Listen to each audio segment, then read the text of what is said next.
حضرت انس رضی اللہ عنہ نبی مکرم صلی اللہ علیہ وسلم سے حق تعالی جل شانہ کا یہ ارشاد نقل کرتے ہیں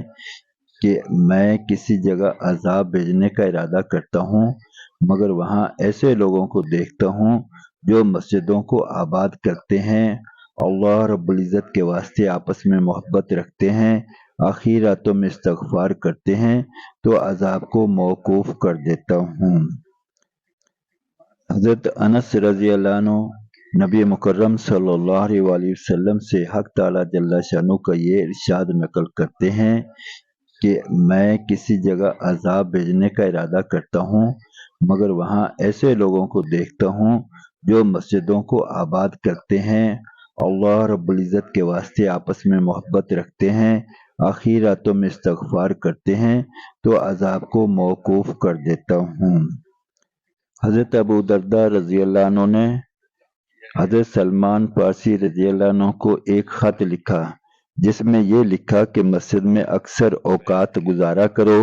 میں نے نبی مکرم صلی اللہ علیہ وسلم سے سنا ہے مسجد متقی کا گھر ہے۔ حق تعالی جل شانہ نے اس بات کا عہد فرما لیا ہے کہ جو شخص مسجد میں اکثر رہتا ہے اس پر رحمت کروں گا، اس کو راحت دوں گا اور قیامت میں پل صراط کا راستہ آسان کر دوں گا اور اپنی رضا نصیب کروں گا۔ حضرت عبداللہ بن مسعود رضی اللہ عنہ نبی مکرم صلی اللہ علیہ وسلم سے نقل فرماتے ہیں کہ مسجدیں اللہ رب العزت کے گھر ہیں اور گھر آنے والوں کا اکرام ہوتا ہی ہے، اس لیے رب تعالی جل شانہ پر ان کا اکرام ضروری ہے جو مسجدوں میں حاضر ہونے والے ہیں۔ حضرت ابو سعید خدری رضی اللہ عنہ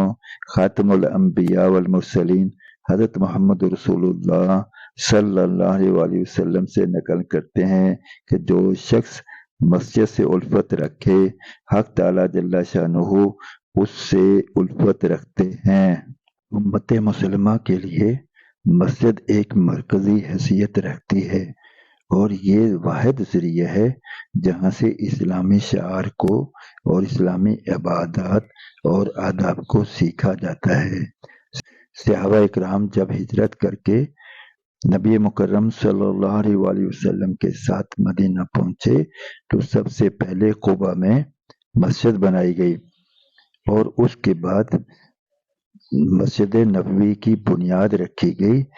اور مسجد بنائی گئی۔ جیسے مسجد بنی تو دن رات مسجد آباد رہتی تھی، کبھی اعمال کے ساتھ، کبھی نبی پاک صلی اللہ علیہ وسلم کی ترغیبی بیانات کے ساتھ، اور اصحاب صفہ تو مشہور ہیں کہ وہاں ایک چبوترا تھا جس کو صفہ کہا کرتے تھے، ان کا کام ہی دین کو سیکھنا، دین کے اعمال کو اختیار کرنا، دوسروں کو سکھانا اور نبی مکرم صلی اللہ علیہ وسلم کے گھریلو ضروریات کو پورا کرنے کے لیے پانی اور لکڑیوں کی خدمت کرنا۔ اور اس وجہ سے پوری دنیا کے اندر اسلامی نقل و حرکت شروع ہوئی اور مختلف مقامات کی طرف لشکر بھیجے گئے اور دین کی تبلیغ کا ایک منظم سلسلہ شروع ہوا۔ آج بھی اگر ہم مساجد کو مرکزی حیثیت دے دیں تو انشاءاللہ دین اسلام ترقی کرے گا اور جس کی وجہ سے ہمارے دنیا اور آخرت کے مسائل حل ہوں گے۔ آج جو مسائل ہمیں درپیش ہیں دین سے دوری کے سبب کی وجہ سے ہیں، اگر ہم دین کو اختیار کر لیں گے تو انشاءاللہ اللہ رب العزت کے فضل سے سارے ہی اعمال پھر سے زندہ ہوں گے، اچھے حکمران اللہ عطا فرمائیں گے، ہماری پریشانیوں کو دور فرمائیں گے اور ہمارے مصائب کو حل فرمائیں گے۔ یہ مہنگائی کا طوفان اور دوسرے